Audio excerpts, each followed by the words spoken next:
The Riddlers.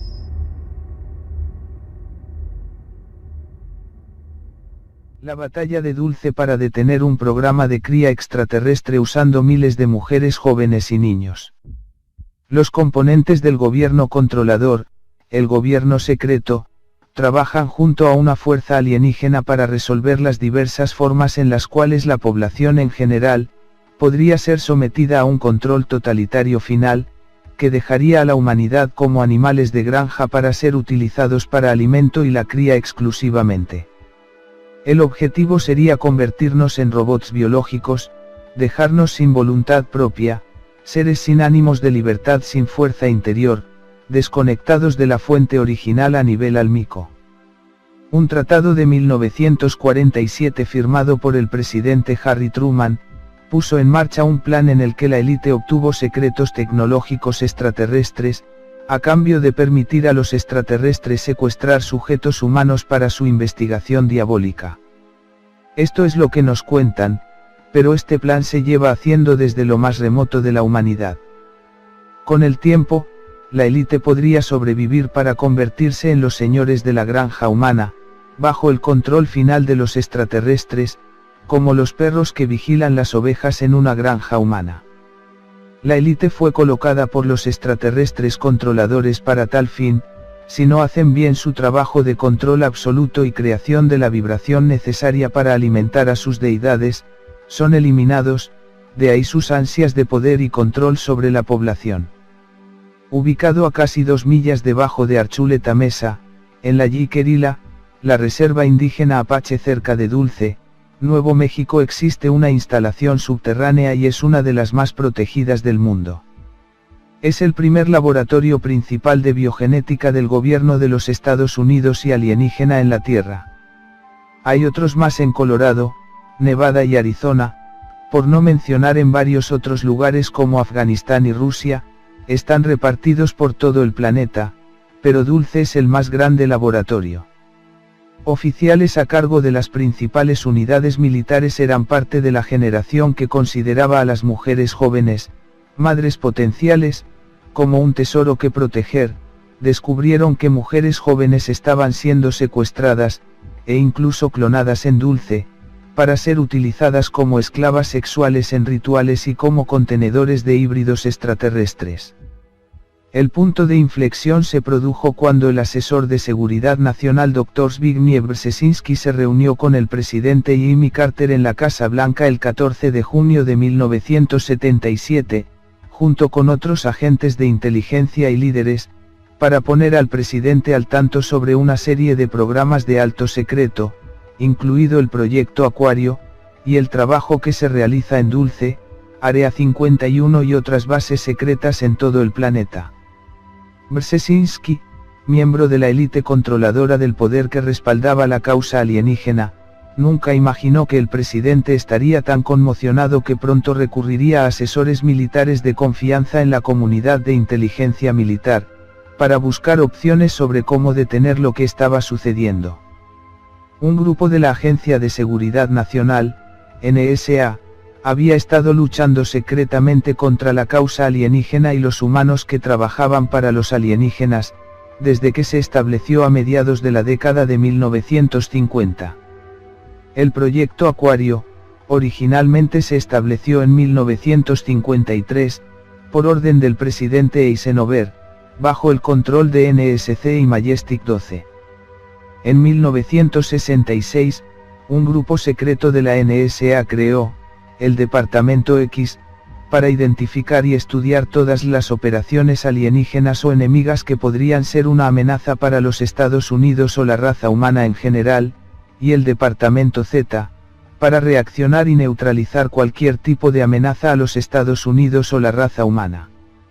Bajo secreta orden presidencial, firmada por el presidente Jimmy Carter, el Departamento Z de la NSA, la recientemente creada Delta Force y un grupo especialmente escogido de SOC de la Fuerza Aérea, los SEALs de la Marina y personal del Ejército se organizaron para una misión tan secreta que ni siquiera a los oficiales de comando se les dijo de qué se trataba hasta la noche del ataque. Los únicos líderes del equipo de ataque que sabían de qué se trataría esto eran los hombres involucrados en el Departamento Z de la NSA, quienes habían estado involucrados en la lucha contra alienígenas durante años.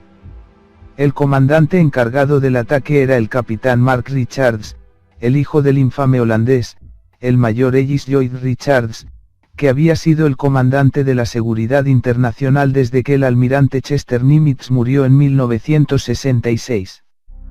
En 1978, el Departamento X estaba advirtiendo a los comandantes de los nuevos programas surgidos a partir de Dulce, eran tan alarmantes que incluso los hombres de guerra experimentados se sorprendieron.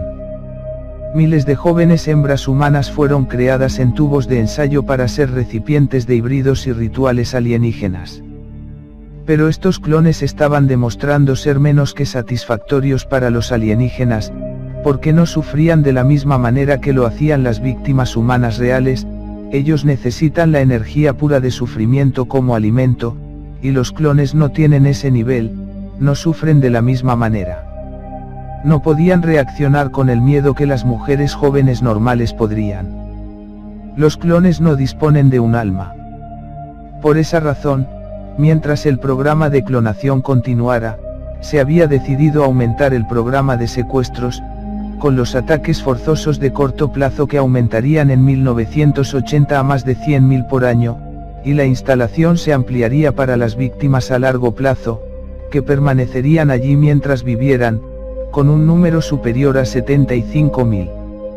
Los laboratorios de Dulce comenzaron a clonar hembras humanas mediante un proceso perfeccionado en la instalación biogenética más grande y avanzada del mundo, en Los Álamos. Los humanos de élite que manipularon los gobiernos crean una raza esclava desechable, para sacrificios rituales, extraer órganos y partes del cuerpo, y sus propios placeres pervertidos. Conjuntamente con los alienígenas, el gobierno secreto, secuestran e inseminan a las jóvenes, luego retiran el feto híbrido después de un periodo de 3 meses, antes de acelerar su crecimiento en los laboratorios. Luego se introdujo la programación biogenética, manipulación del ADN, y la implementación a los abducidos con todo tipo de dispositivos, chips, que les permitían controlar a distancia a sus víctimas a través de emisiones de radiofrecuencia.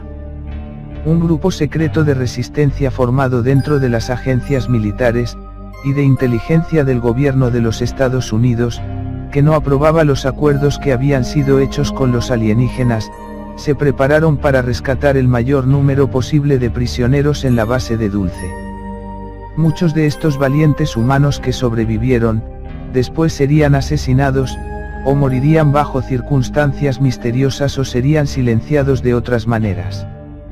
El hijo, del oficial de inteligencia de la Fuerza Aérea, el legendario holandés Ellis Lloyd Richards, capitán Mark Richards, lideraría el ataque humano contra las instalaciones de Dulce en 1979.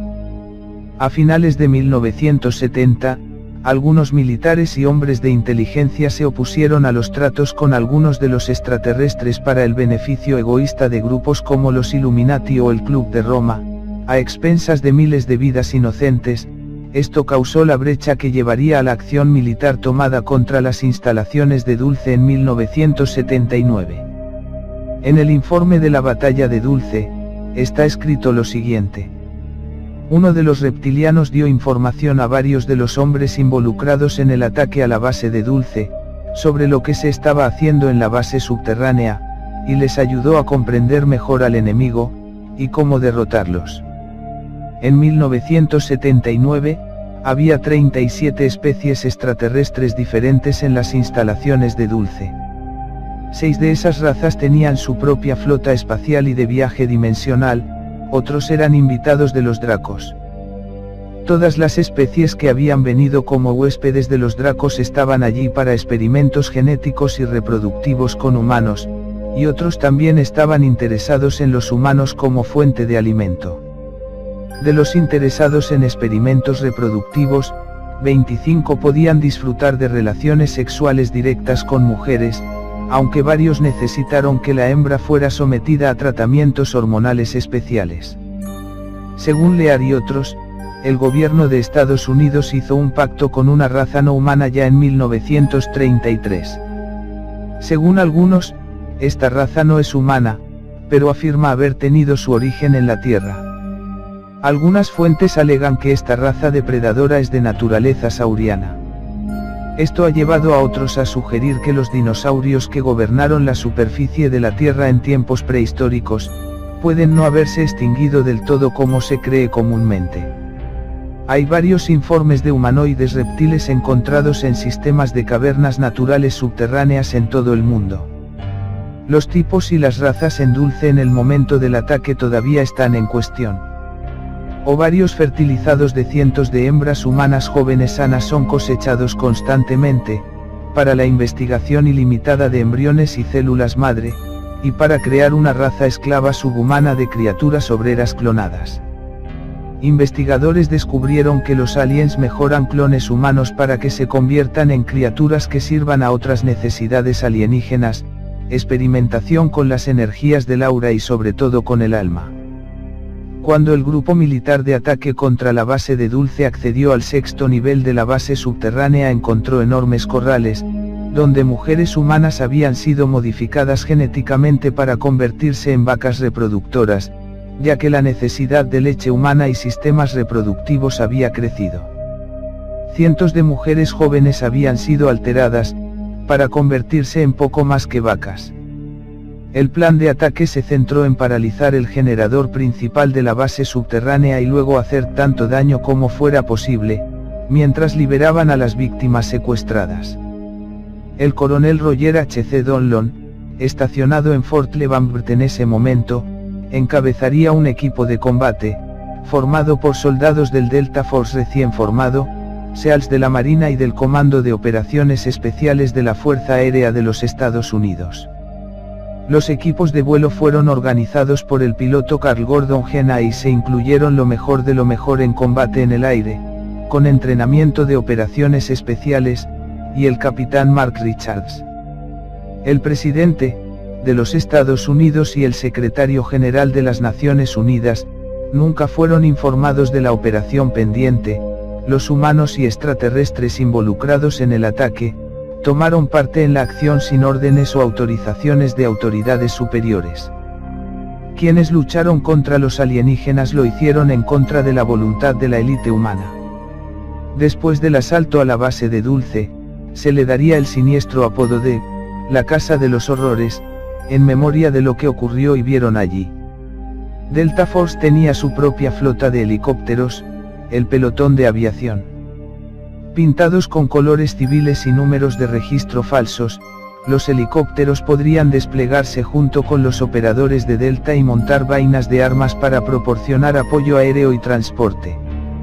Se decidió que estas unidades aéreas, después de dejar soldados ubicados en puntos estratégicos en varios puntos para el ingreso a la instalación, entrarían con el equipo Z de la NSA como apoyo aéreo en el asalto al puerto principal de desembarco. El Comando de Operaciones Especiales de la Fuerza Aérea se encargaría de tomar y mantener el puerto de desembarco principal. El trabajo de los operadores era convertir rápidamente un determinado terreno hostil en un aeródromo totalmente funcional. Debido a los problemas especiales de entrada a las instalaciones de Dulce, el ataque normal con helicóptero no funcionaría. Intentar un aterrizaje en el área de suspensión de la instalación habría sido suicida. Los puertos de aterrizaje de la base de Dulce fueron configurados para ser utilizados por los aliens para transportar desde la base hasta los puntos de recogida orbitales la materia prima que necesitaban. Se planeó que uno de los equipos de ataque ingresara a la instalación cuando las puertas del puerto principal estuvieran abiertas para una nave alien. Esto no iba a ser un truco fácil. Los sensores de la zona activaban una alarma si algo se acercaba demasiado a las puertas, sin mencionar que advertían a los operadores de cualquier vehículo aéreo o espacial que se acercara demasiado. Además, el acceso era demasiado pequeño para algo más grande que un helicóptero de buen tamaño, pero los helicópteros tardarían demasiado en llegar a las puertas antes de que los sistemas defensivos de la base se activaran. Una vez dentro del área del puerto, cualquier fuerza de ataque sería probablemente frenada por los defensores de la base. Un residente de Kentfield, California, experto en administración y finanzas de grandes proyectos de ingeniería, llamado Chambers, había estado involucrado con el trabajo de construcción en la base de Dulce y otros proyectos gubernamentales de alto secreto. Fue contactado por las fuerzas que pretendían atacar a Dulce. El señor Chambers les mostró una serie de puntos débiles en los sistemas de Dulce que permitirían un ataque para tener una mejor posibilidad de éxito. Chambers conocía la existencia de los alienígenas en dicha base y la colaboración de las élites con ellos, y señaló los principales puntos débiles de los alienígenas. Los extraterrestres están preocupados por una cantidad de gérmenes que se encontraban fuera de las instalaciones. Algunas de las especies aliens eran muy vulnerables a una serie de enfermedades transmitidas por humanos y animales. Los gérmenes y las bacterias que están en todas partes del planeta y que los humanos y otros mamíferos han desarrollado formas de enfrentar. El sistema inmunológico del humano que ha ido adquiriendo tras el paso de los años, representan una gran amenaza para ciertos alienígenas y sus formas de vida. Esa es una de las razones por las cuales ciertos grupos de alienígenas controladores habitan en bases subterráneas, protegidos de las adversidades del exterior, en zonas aclimatadas a su hábitat natural. Pensaron en meter bacterias en los filtros utilizados para hacer que el aire de la Tierra fuera más aceptable para los alienígenas. Muchos de ellos se enfermarían y no podrían seguir luchando, y un gran número podría morir en el acto. El teniente coronel Onizuka asumió la responsabilidad de dirigir un equipo secundario dentro del puerto de aterrizaje principal una vez que aseguró el área para desactivar el intercambio de filtro de aire central, que estaba al lado del área de aterrizaje. Se descubrieron varios hechos impactantes. En 1947, el holandés había estado involucrado con el Almirante Verde en el ataque de la última base nazi en el Polo Sur. Ahora él y otros comprendían mejor las conexiones que los humanos de élite habían desarrollado con los extraterrestres, desde la Segunda Guerra Mundial hasta los tiempos modernos. Esto incluyó ayudar a los alienígenas a construir bases secretas en toda la Tierra, incluida la base en el Polo Sur y las instalaciones de Dulce, ayudando en el secuestro de mujeres jóvenes por necesidades de investigación de todo tipo, y la adición de más contaminación a la atmósfera de los planetas para provocar el calentamiento global y hacer que la Tierra sea más aceptable para las formas de vida alienígenas. Uno de los hallazgos más impactantes fue la extensión de la red de transporte y base subterránea alienígena. Basadas en el transporte con trenes de tubo propulsados por energía electromagnética, las vastas bases que se habían creado sorprendieron incluso a los oficiales mejor informados. La razón por la que tales bases se volvieron más importantes ahora fue que las fuerzas humanas tuvieron que descubrir rápidamente dónde estaba cada base que podría reaccionar ante un ataque a Dulce, y cuánto tiempo tomaría antes de que pudieran enviar fuerzas de rescate. Todas las bases subterráneas alienígenas están conectadas entre sí. Si una es atacada, todas son alarmadas y responden al ataque. Otra pregunta fue, ¿cómo reaccionarían los alienígenas en general? Podrían atacar a la humanidad de una forma mortífera. Tuvieron que golpear el puerto de desembarco principal, ya que Cat 1 y Cat 2 entraron en trenes de carga a varios niveles bajo tierra. Cat 4 iba a golpear con un equipo de SEALs, que atravesaba una toma de agua, cuando el grupo principal golpeaba una pequeña escotilla de soporte, que les permitiría abrir otra escotilla, para permitir que entrara el equipo de SEALs. Sin embargo, todo giraba en torno al éxito del ataque de Cat 3 en el puerto de desembarco principal, ya que tenían que eliminar la sala principal de control de seguridad y los sistemas de armas sónicas que se controlaban desde allí. El octubre de 1922 entró como estaba planeado, corriendo sobre las tierras baldías a más de 200 millas por hora mientras estaba a menos de 20 pies de la arena. 5 millas detrás de ella estaba la principal fuerza de asalto compuesta por helicópteros pesados de la Fuerza Aérea. El momento tenía que ser perfecto, pendiente de la llegada oportuna de una gran nave en forma de disco que era una lanzadera de carga conocida y esperada desde el espacio. Como se observó, los principales proyectores holográficos del puerto de aterrizaje se apagaron, y se abrieron las puertas contra explosiones para el transbordador de aterrizaje. Las entradas principales son ocultadas mediante tecnología de hologramas para evitar que accedan intrusos. Los testigos dijeron que Richards trajo el X-22 con tanta fuerza que su tren de aterrizaje se perdió tocando la parte superior del disco en movimiento por solo unas pulgadas, bajando su rugiente nave con el disco hasta que hubo despejado el sistema superior de la viga de soporte. Luego, el X-22 disparó al costado de la lanzadera, utilizándolo para bloquear cualquier ataque de las monturas de cañones principales del puerto de aterrizaje. El X-22 disparó sus cohetes Hellfire para romper dos armas en el lado más cercano del puerto, ya que aterrizó en el techo de la instalación de control del puerto principal. El ataque fue de película, con las fuerzas CAT-3 accediendo a la torre de control y tomando el control total de esa instalación a los 55 segundos de que el X-22 violó el puerto.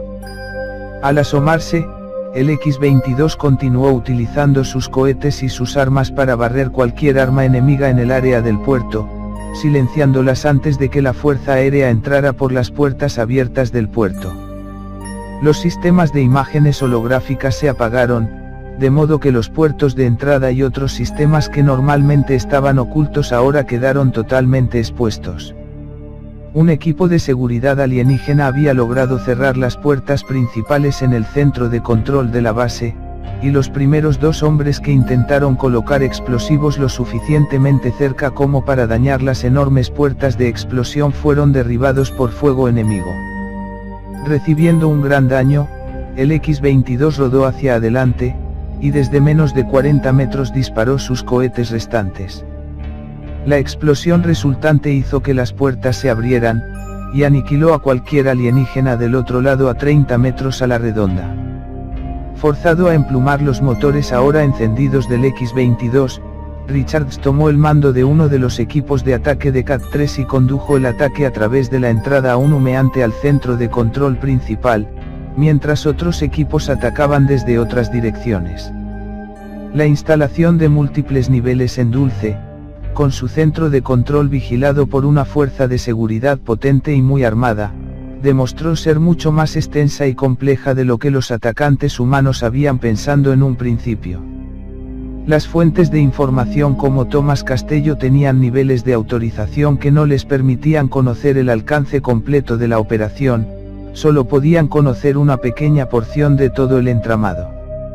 Su grado de seguridad Ultra 7 solo le permitió conocer 7 niveles subterráneos conocidos, pero habían muchos más. La mayoría de los alienígenas estaban en los niveles 5, 6 y 7, pero había muchos más niveles desconocidos por los informantes. También había una red más amplia de conexiones de transbordadores bajo tierra de lo esperado, que se extendía a nivel global, la cual no era conocida ni por los trabajadores de la base, proporcionando rutas de escape y puertos de entrada para fuerzas de seguridad adicionales desplegadas rápidamente de manera inesperada. En un informe presentado a principios de 1980, que según varias fuentes de la CIA había sido escrito por el brigada general Eidar Holt, el autor afirma: "Lo que esos jóvenes hicieron fue legendario. Contra abrumadores números de enemigos y tecnología muy evolucionada, lucharon desde el nivel 1 hasta las entrañas de la base enemiga. Parte del grupo de combatientes invadieron los puertos del nivel 2, donde las lanzaderas del túnel y las áreas de mantenimiento de las naves habrían permitido la entrada de refuerzos enemigos, mientras tanto la fuerza principal cargaba hacia el nivel 6 y 7 para rescatar a los miles de humanos esclavizados allí. Pero no estaban preparados para lo que encontraron en el nivel 6. Los informes hablaban de humanos con múltiples brazos y piernas en jaulas, y cubas, criaturas humanoides parecidas a murciélagos de hasta 2 metros de altura. Los alienígenas habían experimentado mucho en genética con los humanos esclavizados allí, se veía el sufrimiento y dolor infligido en aquellas pobres víctimas. El equipo del capitán Leathers llegó primero al nivel 7, haciendo estallar la entrada principal del centro de control y neutralizando a las fuerzas de seguridad en menos de 45 segundos.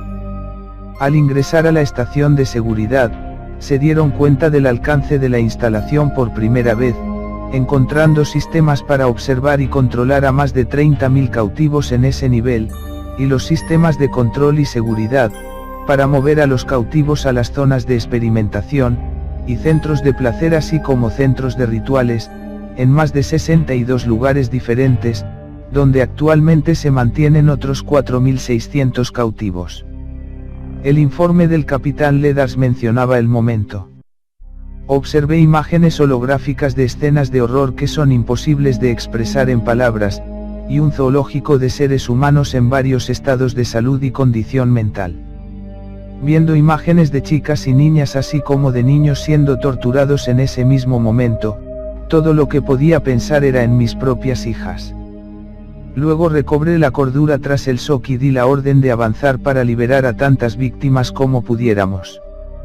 Si bien el plan de la misión original había exigido que los equipos atacaran, destruyeran la mayor cantidad posible de instalaciones enemigas y se retiraran en menos de media hora, el encuentro de tantas víctimas humanas añadió una nueva dimensión a los problemas.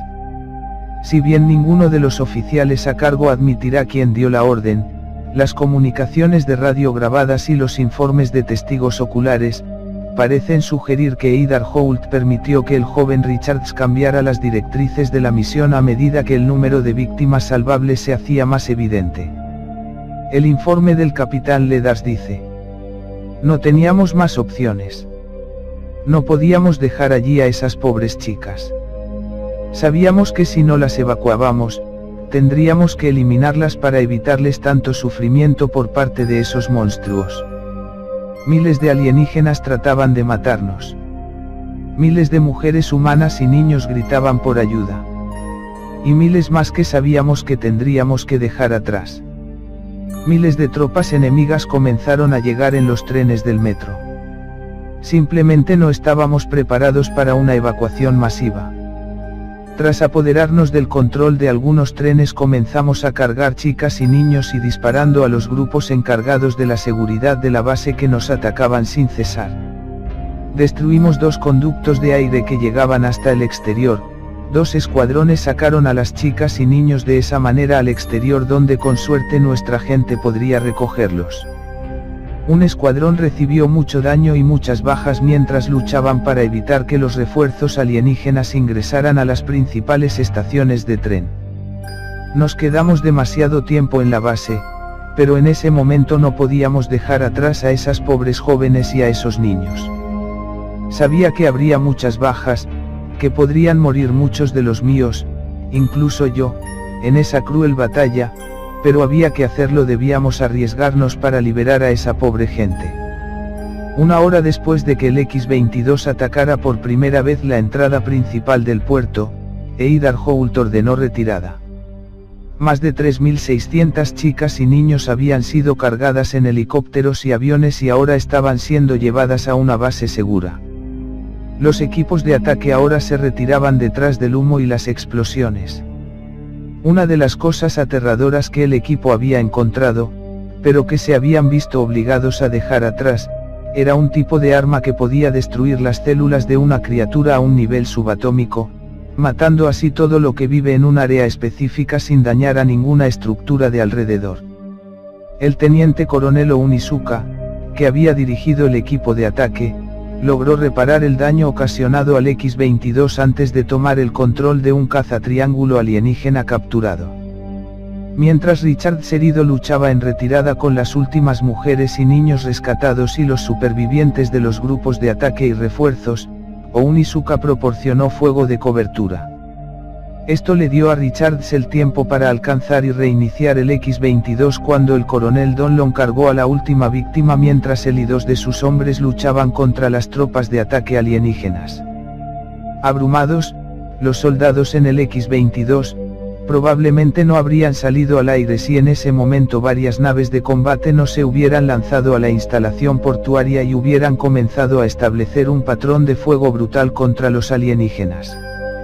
Un grupo de reptilianos luchó del lado de los humanos, de hecho, 2 de sus naves se perdieron en la batalla, y le dio la oportunidad al X-22 y al caza de Onizuka y los 2 helicópteros de escapar. 72 minutos, después de que comenzara el ataque, el X-22 y la armada de reptilianos despejaron las puertas blindadas del puerto de desembarco y escaparon a un lugar seguro. Los supervivientes humanos fueron llevados a varias bases militares ultrasecretas donde fueron desprogramados y rehabilitados para que pudieran ser lentamente devueltas a la sociedad sin memoria de lo que habían sufrido. Los aliens han establecido una fortaleza, extendiéndose a otras partes del planeta por medio de un vasto sistema de túneles subterráneos que existe desde mucho antes de la historia registrada. Todos los hombres involucrados en cualquiera de los equipos de ataque fueron amenazados y obligados a guardar el secreto bajo pena de muerte. Los aliens reiniciaron un programa de reproducción en 1993, y algunos de los niveles más bajos de la instalación de Dulce se reabrieron en 1998. Los rumores de lo que tuvo lugar en Dulce en 1979 ya se ha convertido en leyenda y agentes de ocultación de información se han encargado de decir que todo es un fraude, una mentira inventada por locos fantasiosos que lo único que desean es alcanzar fama. Hombres como el oficial de inteligencia William Cooper, o Phil Sinaidar, son desacreditados de muchas maneras o asesinados si se convierten en una amenaza demasiado grande. El holandés fue despedido en 1996, y su hijo está en prisión por el resto de su vida. Una de las lecciones clave para aprender de la batalla de Dulce, es que se necesita que hayan fuerzas humanas pequeñas, altamente entrenadas y bien equipadas, que puedan, o entren en acción por su propia cuenta para proteger a la gente de la Tierra. Un ejército departamental, con algunas ramas tan secretas que incluso la élite política que gobierna el país no está muy segura de lo que hay allí afuera, es una amenaza para cualquier enemigo. En este momento, hay armas del Comando Espacial de la USAF tan top secret que nadie en el Pentágono sabe que existen.